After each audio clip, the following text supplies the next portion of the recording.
चलिए बच्चों, आज हम लोग इस वीडियो में देखेंगे प्रश्नावली 1.3 का क्वेश्चन नंबर 1।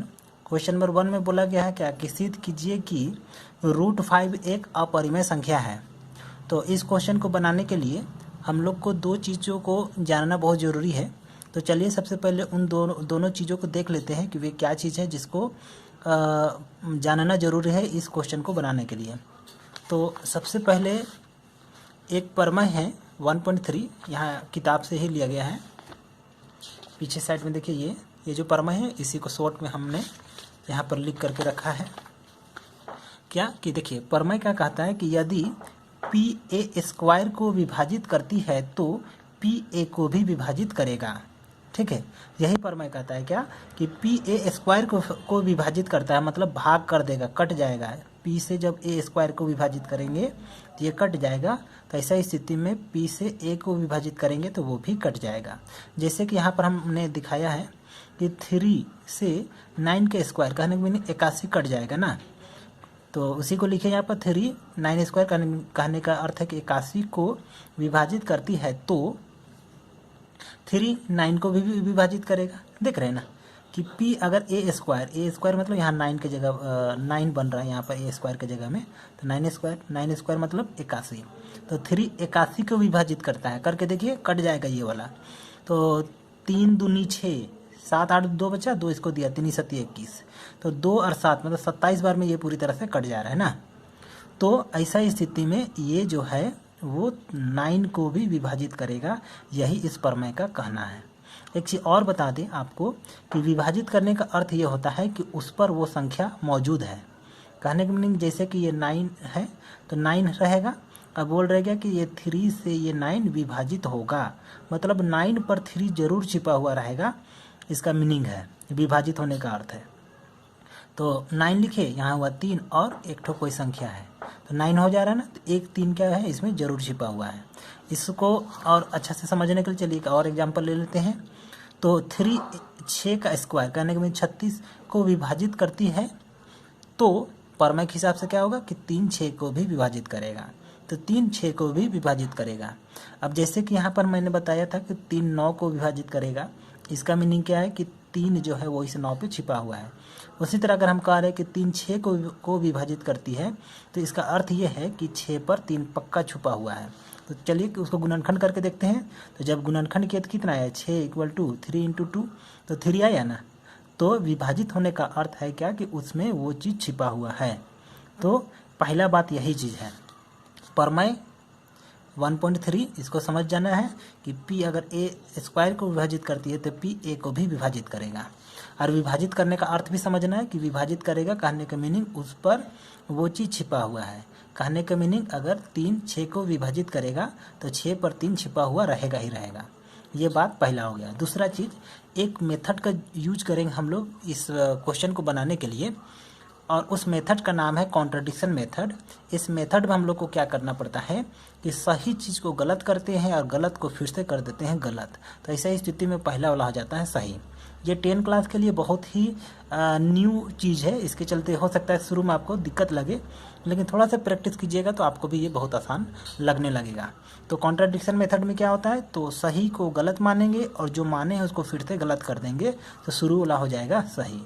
ठीक है, तो यही दो चीज़ का नॉलेज आप लोग को होनी चाहिए।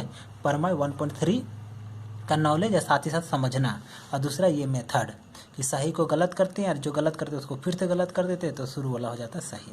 ठीक है, अब हम देखेंगे क्वेश्चन नंबर 1 को। एक बार फिर से पढ़ देते हैं कि क्वेश्चन नंबर 1 में क्या लिखा हुआ है। तो सिद्ध कीजिए कि √5 एक अपरिमेय संख्या है। ठीक है, तो इसको चलिए हम लोग बनाना शुरू करते हैं।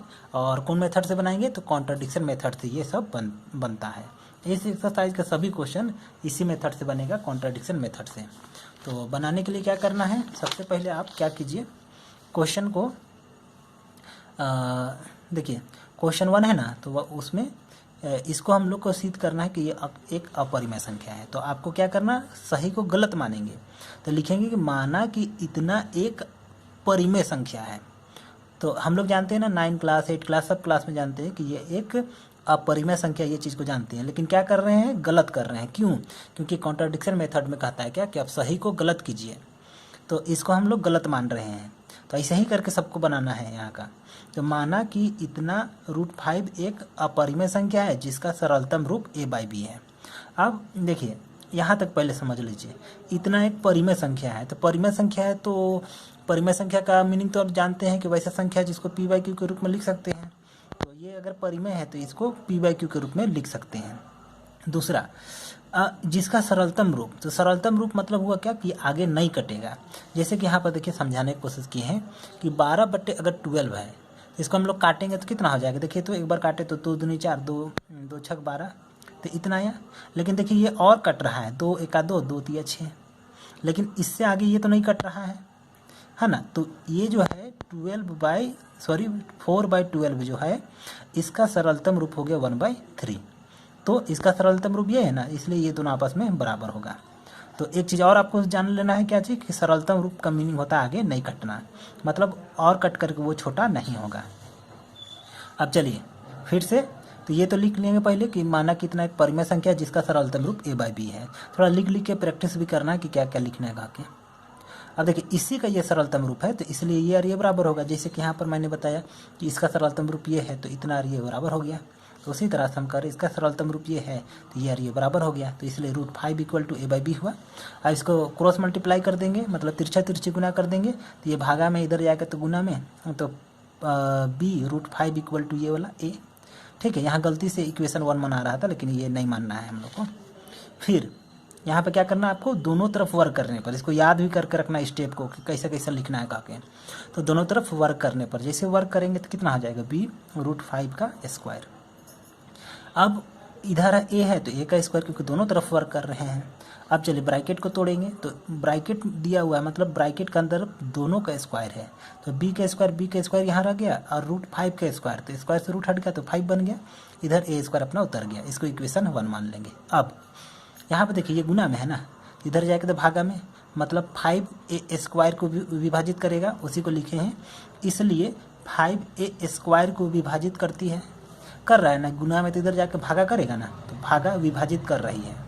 अब परमेय 1.3, ये जो परमेय है इससे अगर pa² को विभाजित करती है तो pa को भी विभाजित करेगी। यही वाला नियम से हम लोग का क्या हो गया कि अगर 5a² को विभाजित करती है तो 5a को भी विभाजित करेगा। ठीक है, तो यहाँ पर लिखा गया कि 5a को भी विभाजित करेगी। अब मीनिंग पे आते हैं कि विभाजित करने का मीनिंग क्या है। जैसे यहाँ पर मैंने समझाया था कि 3 इसको विभाजित करेगा, इसका मीनिंग क्या हुआ कि जब इसको गुणनखंड कीजिएगा तो इस पर 3 जरूर छिपा हुआ रहेगा। तो 6 किए, ये 3 किए, और यहाँ गुना में कोई एक और संख्या रहेगा, कुछ भी रह सकता है। जैसे इसका केस में यहाँ 2 है और इसका केस में यहाँ 3 है ना, तो कुछ भी हो सकता है। लेकिन अगर इससे ये विभाजित हो रहा है मतलब ये हुआ कि इस पर ये जरूर छिपा हुआ है। उसी तरह से अगर हम यहाँ कह रहे हैं, यहाँ पर अगर हम कह रहे हैं कि 5a को विभाजित कर रहा है तो इसका अर्थ यह हुआ कि a पर जो है वो 5 जरूर छिपा हुआ है। इसलिए a लिखे और 5 लिखे और गुना में कोई एक और संख्या रहती है ना, तो उस संख्या की जगह पर हम क्या कर दिए, हम c लिख दिए। तो उम्मीद करते हैं यहाँ तक समझ में आ गया। अब इसका वैल्यू को इक्वेशन 1 में डालेंगे, तो चलिए डालते हैं। तो a का मान समीकरण 1 में रखने पर, तो समीकरण 1 में रखेंगे तो क्या होगा, तो चलिए देखते हैं। समीकरण 1 यहाँ है ना, तो ये दोनों तो उतर गया, ये वाला पूरा जैसा का तैसा उतर गया, इक्वल टू इधर a का स्क्वायर, तो a की जगह में ये दोनों है ना, ये दोनों लिखे फिर स्क्वायर कर दिए। अब ये जैसा का तैसा यहाँ उतार दिए। अब उसके बाद इसमें क्या हुआ, 5 का भी स्क्वायर और c का भी स्क्वायर, तो 5 का स्क्वायर मतलब 5 2 बार लिखना, तो लिख दिए 5 × 5। फिर c का स्क्वायर, तो यहाँ हो गया c का स्क्वायर। अब ये 5 कट गया तो कितना बचा इधर, तो 5 × c² हुआ। अब यहाँ पे थोड़ा ध्यान दीजिए, ये गुना में है, इधर जाके तो भाग में हो जाएगा। कहने का मीनिंग क्या हुआ कि 5 जो है वो b का स्क्वायर को भी विभाजित करेगा। तो लिखेंगे क्या कि 5b² को विभाजित कर रही है, इसलिए फिर से परमेय लगेगा 1.3 वाला, तो फिर से इसलिए 5b को भी विभाजित करेगी। अब विभाजित करेगी उसका अर्थ पे आएंगे कि b अगर 5b को विभाजित कर रहा है, इसका मीनिंग क्या हुआ कि b में 5 छिपा हुआ है, इसलिए लिखे b = 5। अब गुना में कोई एक और संख्या होगा, तो क्या संख्या, तो चलो उसको हम d मान लिए क्योंकि a b c तक तो हो ही चुका है, तो यहाँ d कर लिए, हो गया इस तरह से b = 5d। तो ए इक्वल टू इतना, बी इक्वल टू इतना आ गया। अब देखिए a by b equal to कितना है, तो ए का वैल्यू इतना है ना, a into c, sorry 5 into c, अब b equal to 5 into d. अब देखिए तो ये कट करके ए बाई बी जो है वो कट करके क्या बन जा रहा है, सी बाई डी भी बन जा रहा है ना, मतलब ये और छोटा हो जा रहा है। तो ये असत्य हुआ। क्यों असत्य हुआ? क्योंकि यहाँ पर हम लोग बोले हैं कि ए बाई बी जो है वो सरलतम रूप है, मतलब आगे नहीं कटेगा। लेकिन यहाँ देख रहे हैं हम लोग कि क्या हुआ, ए बाई बी कट करके ये जब 5 कट जाएगा तो सी बाई डी बच रहा है, तो और छोटा हो जा रहा है। कहने की मीनिंग ये पॉसिबल नहीं है, तो ये हो गया असत्य। तो अब सोचिए, ये अपरिमेय है, बचपन से जान रहे थे, इसको माने थे परिमेय, तो सही को माने थे हम लोग गलत, और जो भी माने थे सरलतम रूप माने थे उसको कर दिए फिर से यहाँ पर गलत, यहाँ से फिर से हम लोग कर दिए गलत, इसलिए इतना एक अपरिमेय संख्या है। कॉन्ट्रडिक्शन मेथड कहता है ना, सही को मानिए गलत और जो माने हैं उसको फिर से कर दीजिए गलत, शुरू वाला हो जाएगा सही। तो इसलिए यहाँ पर माने थे गलत, उसको फिर से यहाँ कर दिया हम लोग गलत, तो इसलिए शुरू वाला हो गया सही। तो लिखें अतः √5 एक अपरिमेय संख्या है। तो उम्मीद करते हैं आप लोग को समझ में आ गया होगा।